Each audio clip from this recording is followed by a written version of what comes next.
welcome to the Rebuttal Entertainment. Hit that like button when you hear this video.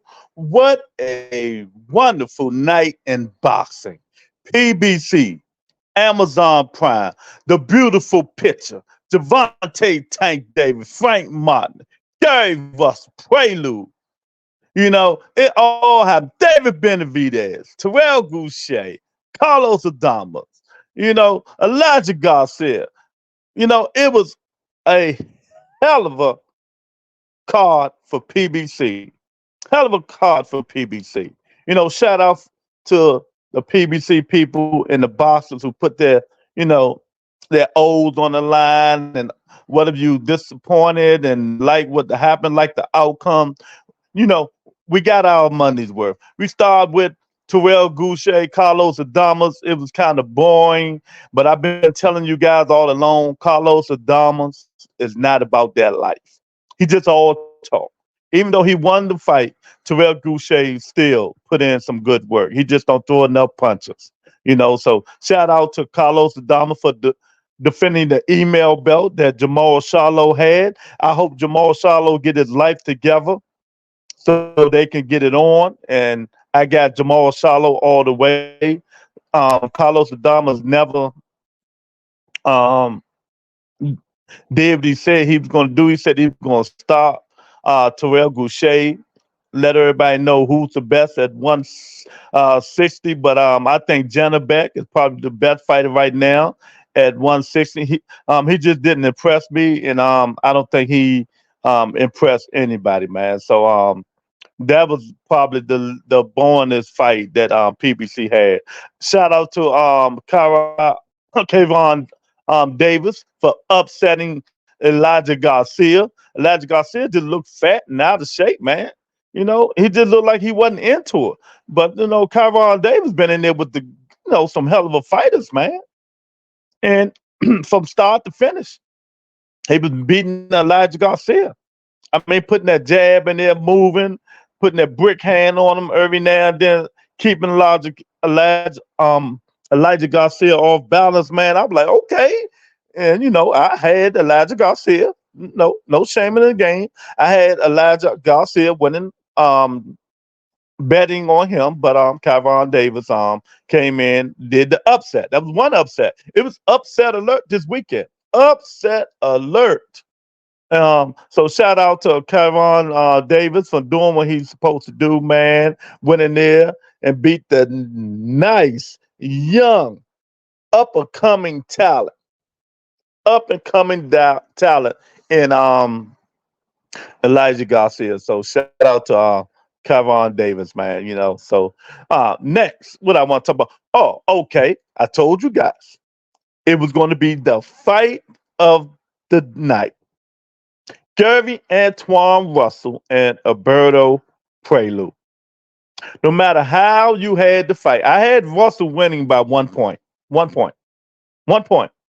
But the judges said otherwise. I wasn't mad at it because I always told you guys, if you know boxing, a lot of these people just don't know boxing and they just don't watch the fights and stuff like that because a lot of people didn't know who Alberto Prelude was. And I told y'all go watch his fights.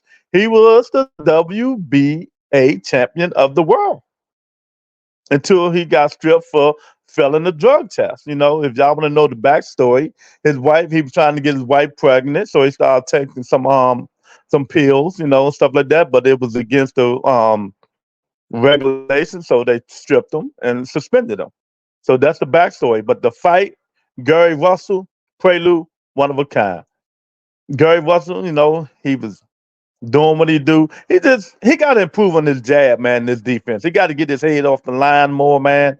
He looked kind of rusty, but that because of Prelude. His movement, his counter punching, his right hook, his jab. Every time Russell tried to get comfortable and come in, Prelude was get him all balanced with the right hook or the straight left. You know what I mean? So it was an entertaining fight. Russell caught Prelude a couple of times with the straight right and the leaping left hook. I mean the leaping right hook. And one round, man. But it was a battle. it was a battle. It could have went both ways, but one of the ref had it 118 to 109. That was just despicable, man. Some of these refs just should judges. Some of these judges should not be judging boxing, man. They should not be judging boxing because ain't no way in the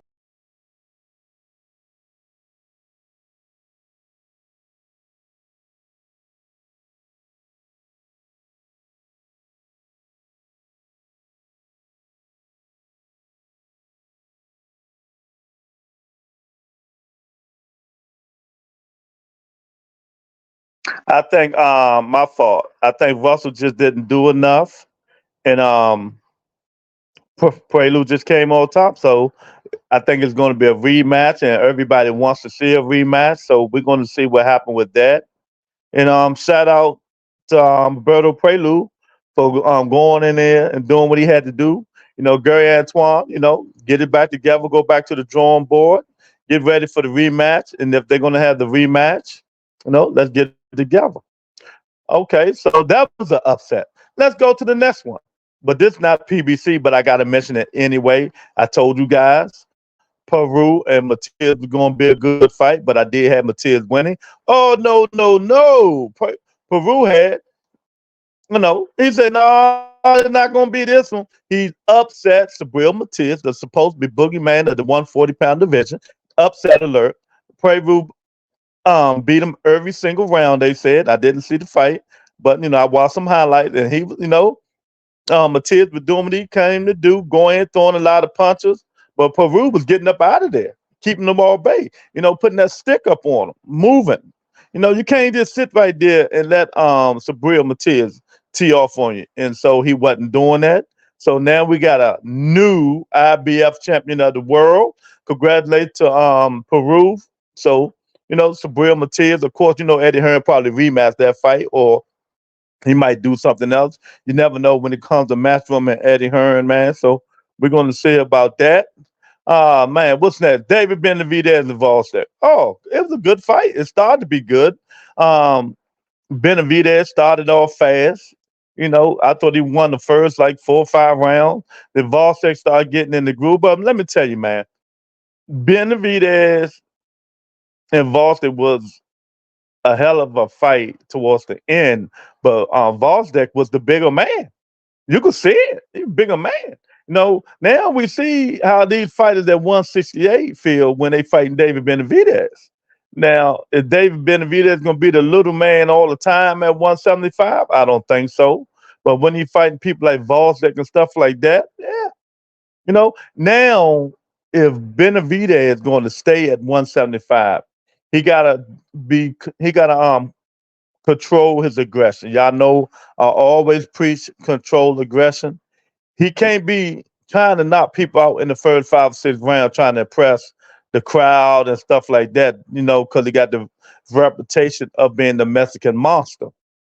No, he got to get in there, save his energy, jab, get in line, and if the knockout come, the knockout come. But Dave Benavidez, shout out to Dave Benavidez, winning the fight, moving up to 175. But shout out to Volsic too for staying in the fight. Giving Benavidez all he wants from the 7th round on up, man. So that was another good fight. So let's come to the fight we was waiting on. Devontae Tank Davis and Frank Martin. Tank Davis comes out with the Ghostbuster song. Oh, and I was pumped.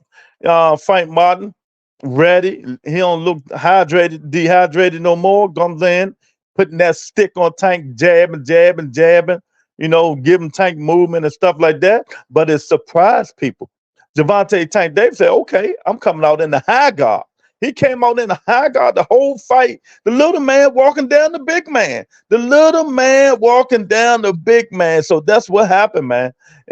But Frank kept his stick going. Tank started tagging him, getting in rhythm, started getting close up to him, throwing that brick hand, that left hand, and throwing that right hook to the body. Start weighing Frank Martin down. Then I say from the 4th round on, Tank started getting in his groove, walking Frank Martin down, and just putting punishment on him.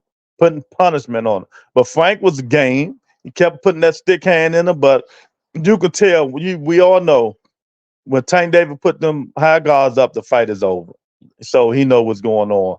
So in the eighth round, they, going for a Tank hitting Frank with more body shot, but Frank, started catching Tank with a combination. I was like, okay, Frank, I see you. But he didn't listen to his corner. He didn't stay out of the he didn't stay out of the corner.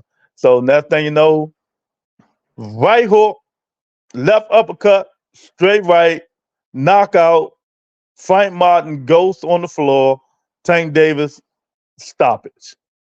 Tank Davis is the face of boxing. He's one of the best fighters in the world. And I've been telling you guys this all the time, but they're gonna say, "Oh no, it's Frank Martin," making up excuses this time. We just gonna have to sit on it, wait. Lomachenko's supposed to be next. Then we're gonna see. And I think it's gonna be another stoppage. But other than that, man, I see you guys tonight, 8 o'clock. Eastern Standard Time. Shout out to Amazon Prime, PBC for doing what you guys supposed to do. You know, put on an amazing card, man. And shout out to Lynn Peru for upsetting Sabril Matias, man, and becoming the IBF champion of the world, man. So I see you guys tonight. The Rebuttal Entertainment. Hit the like button, share the video, subscribe to the channel. Peace and blessings, everybody.